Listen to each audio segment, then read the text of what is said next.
Sobat Ngupas, selamat berjumpa kembali di Ngupas, Nguderoso Pajak Saking Tlatah Sukawati, podcastnya KP2 KP Sragen. Senang sekali, kali ini saya Dea bisa kembali menyapa Sobat Ngupas. Kali ini di samping saya ada bintang tamu kita, ada Ibu Andriani, Kepala KP2 KP Sragen. Selamat datang Ibu. Ya, terima kasih Mbak Dea. Bagaimana kabarnya Bu? Kabar baik tentunya Mbak Dea. Ya, Senang juga bisa kembali menemani saya lagi ya. Terima kasih Dea udah diundang lagi nih di sini. Siap Bu. Oke, Bu. Kali ini kita mau ngupas-ngupas tentang apa nih Bu? Ngupas-ngupas ya. Oke, ya, ngupas-ngupas. Kali ini kita akan mengupas mengenai aturan. Aturan yang berkaitan dengan wajib pajak UMKM. Oke, menarik nih ya Bu ya kayaknya ya.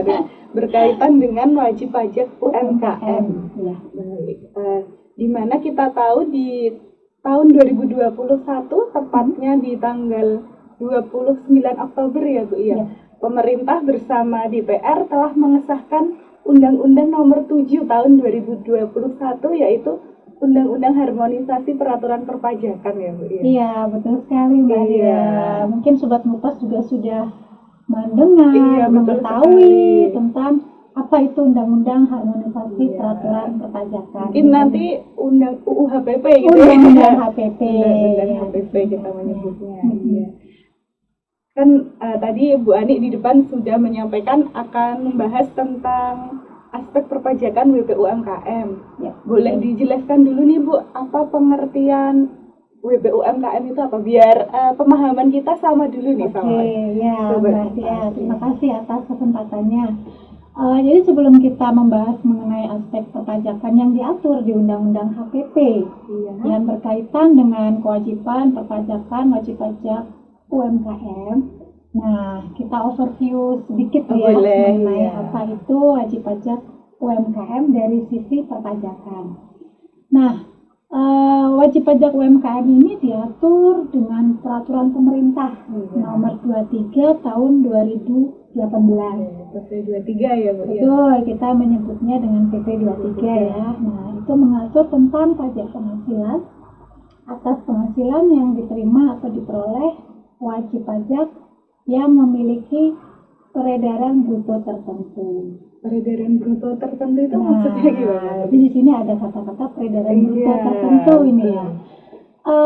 Di PP 23 tersebut mengatur bahwa peredaran bruto tertentu itu adalah penghasilan yang diterima atau diperoleh wajib pajak orang pribadi atau badan yang berbentuk persekutuan komanditer, koperasi, firma, dan perseroan terbatas.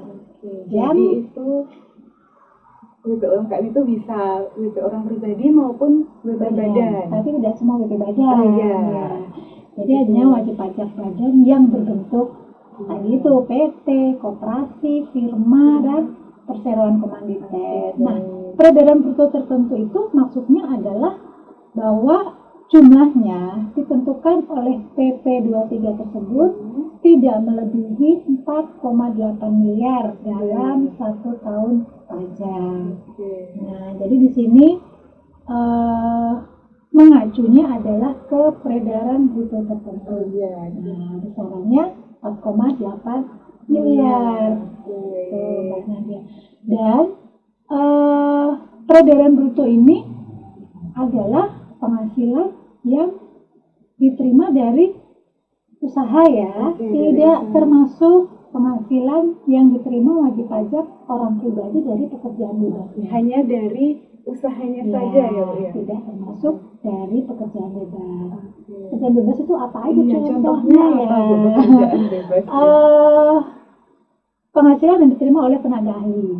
Nah, tenaga ahli itu bisa arsitek atau akuntan, termasuk dokter. Notaris PPAT. Jadi para dokter atau notaris atau tenaga ahli lainnya itu tidak termasuk dalam kriteria yang WP UMKM ini, termasuk juga pemain musik, terus main film gitu. Ada yang itu tidak termasuk dalam pengertian peredaran bruto yang diatur di PP 23. Nah, mungkin sekarang sudah digambar sedikit ya. Jadi udah sama nih Bu gambar. Sama gitu ya. Persepsinya.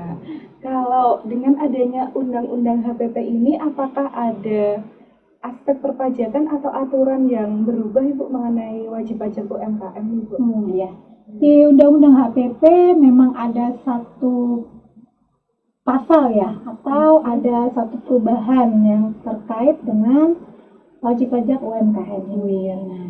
Di undang-undang HPP tersebut ada satu yang menarik ya Mbak Dia, karena selama ini kan kadang kita suka ini ya, kadang kita berinteraksi dengan wajib pajak kadang suka mudoroso kan ya. Lalu kadang Mbak saya ini rugi loh kok malah tetap bayar pajak gitu ya. Saya baru mulai usaha, kan masih banyak pengeluaran yang mungkin break even belum ya, itu kok sudah langsung bayar pajak. Ya mungkin karena pertimbangan tersebut ya, karena undang-undang HPP itu disahkan oleh pemerintah kan ada asasnya ya. Salah satunya adalah keadilan, kemudahan, kepastian hukum.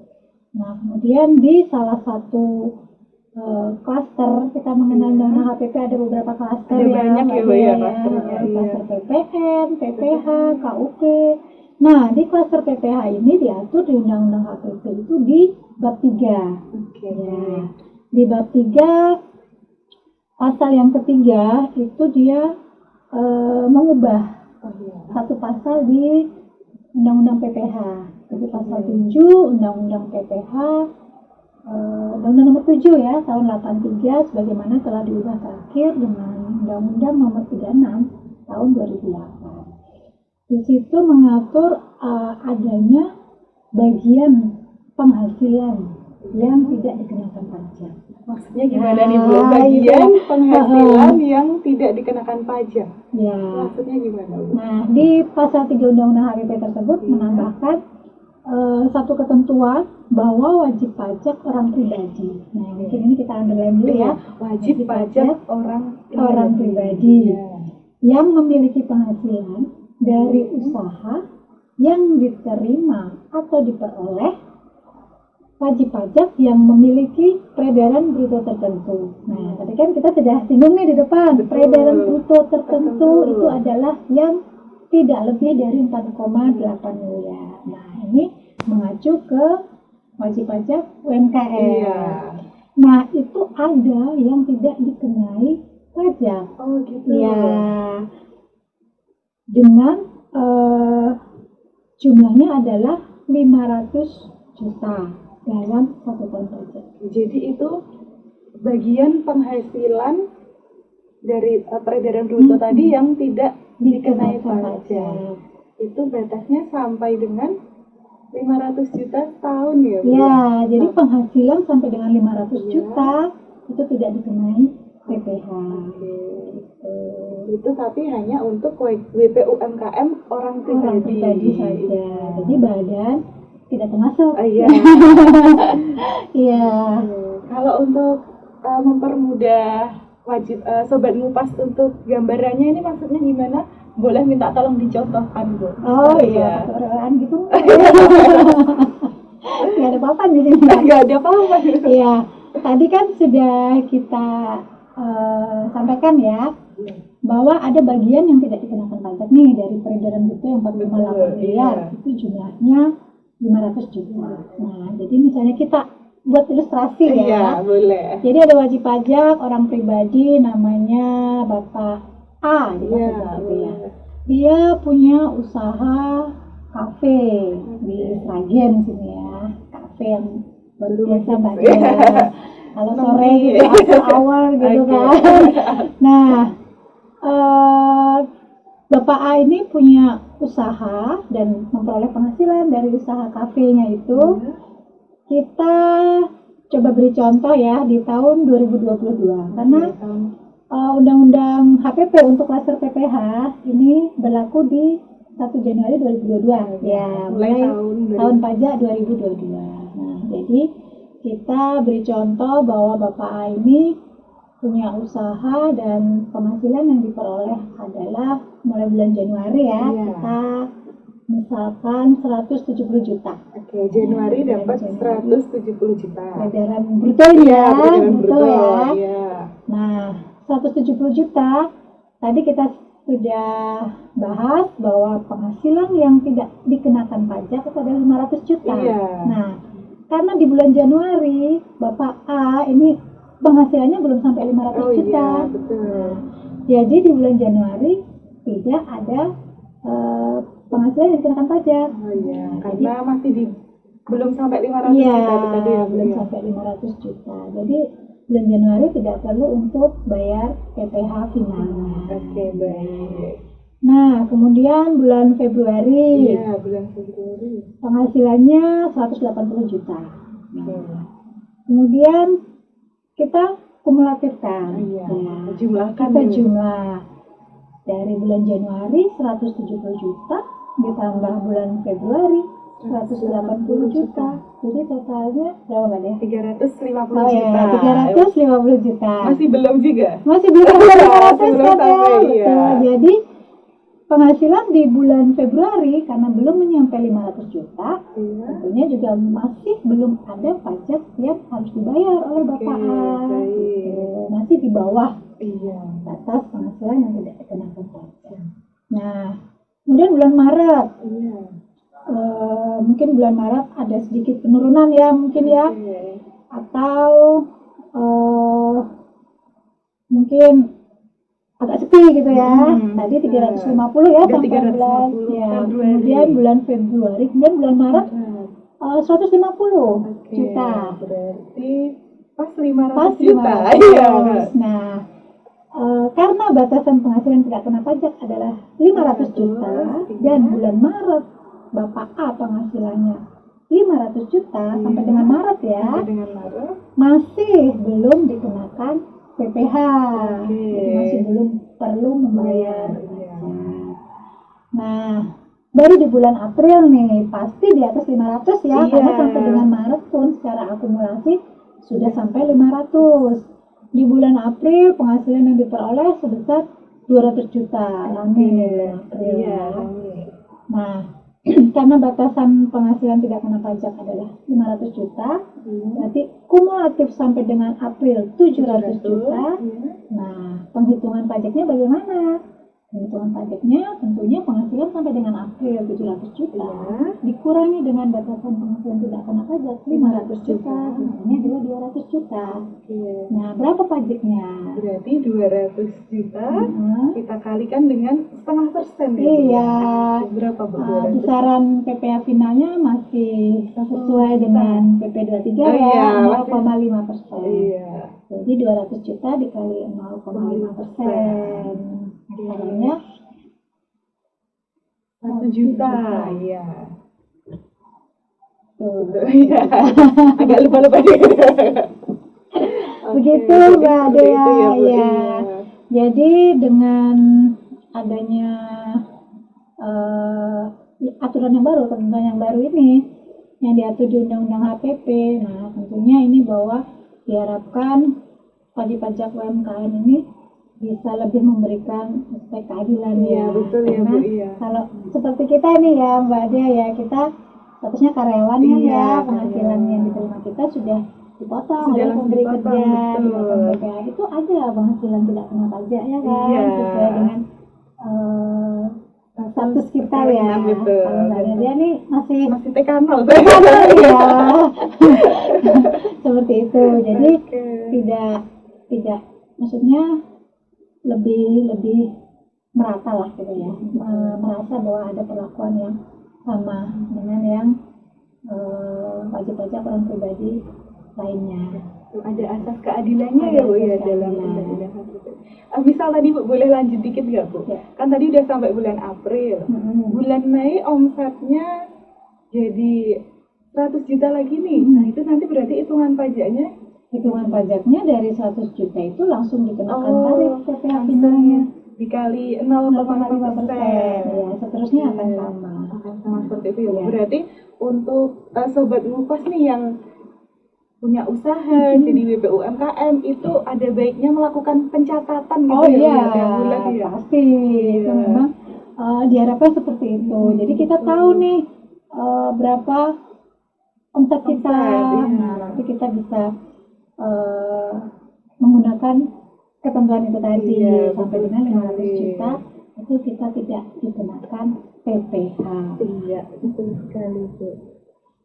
Jadi itu ya Bu, yang anggapan Sobat Ngupas nih misal memberatkan WP UMKM itu nggak bener juga ya Bu ya, karena ada asas keadilannya ya Bu. Iya, jadi dengan aturan yang baru ini memang kita berharapnya ke depan itu akan juga wajib pajak lebih merasakan keadilan. Kemudian tingkat kepatuhan itu juga akan meningkat kepada sukarelanya. Jadi dengan adanya batasan 500 juta, berarti lebih patuh lah ya dalam melaporkan penghasilan yang sesungguhnya atau sebenarnya diterima atau diperoleh. Karena ada fasilitas itu tadi, penghasilan yang tidak kena pajak. Oke, baik Bu. Jadi itu tadi ya Bu ya, pembahasan kita mengenai perubahan aturan di Undang-Undang HPP mengenai WP UMKM. Nanti mungkin kita di sesi berikutnya membahas klaster-klaster yang lain ya Bu ya. Bisa ya Bu ya. Ini klaster-klaster tadi kita baru cuman sebut satu kata aja, klaster PPN apa itu gitu kan, klaster PPH. Mungkin di episode berikutnya ya kita akan lebih mengupas tuntas mengenai Undang-Undang HPP. Ada pesan-pesan buat Sobat Ngupas semua dulu nggak Bu? Oke, wajar ya. Terima kasih atas kesempatannya ya, saya boleh menyapa Sobat Ngupas dimanapun berada, tidak hanya di Sragen saja nih, meskipun kita menyapa dari Sragen ya, Bumi Sukawati ya.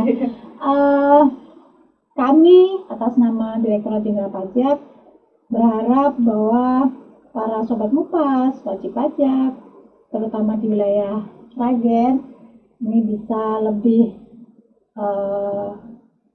tertib dalam melaksanakan kewajiban perpajakannya, baik itu dalam hal pembayaran maupun pelaporan. Terutama yang lebih penting ini kayaknya pelaporan melalui SPT tahunan nih ya Mbak Dea ya. Mungkin ada Sobat Ngupas, ada wajib pajak yang saat ini mendengar atau menyaksikan kita kelupaan gitu ya, belum lapor SPT ya. Kita tunggu, kita siap menerima konsultasi jika memang memerlukan konsultasi ya. Mungkin ada kesulitan dalam cara gimana ngisinya, gimana lapornya, padahal sebenarnya sudah bisa online juga kan. Bisa online dari mana aja bisa. Dari mana aja, tapi kalaupun memang misalnya memerlukan bantuan, kita siap untuk memberikan layanan konsultasi. Oke, baik. Itu aja Mbak Nadia. Luar biasa sekali pembahasan kita kali ini.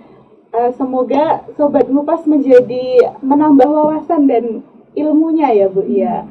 Nanti sampai jumpa di episode Ngupas berikutnya. Jangan lupa untuk mengikuti akun media sosial kami di Instagram @pajaksragen, juga Twitter kami dan Facebook kami di Pajak Sragen juga, dan saksikan podcast Ngupas kita di YouTube KP2 KP Sragen. Sobat Ngupas, demikian perjumpaan kita dengan Ibu kita, Ibu Andriani, yang sudah membahas mengenai Undang-Undang HPP.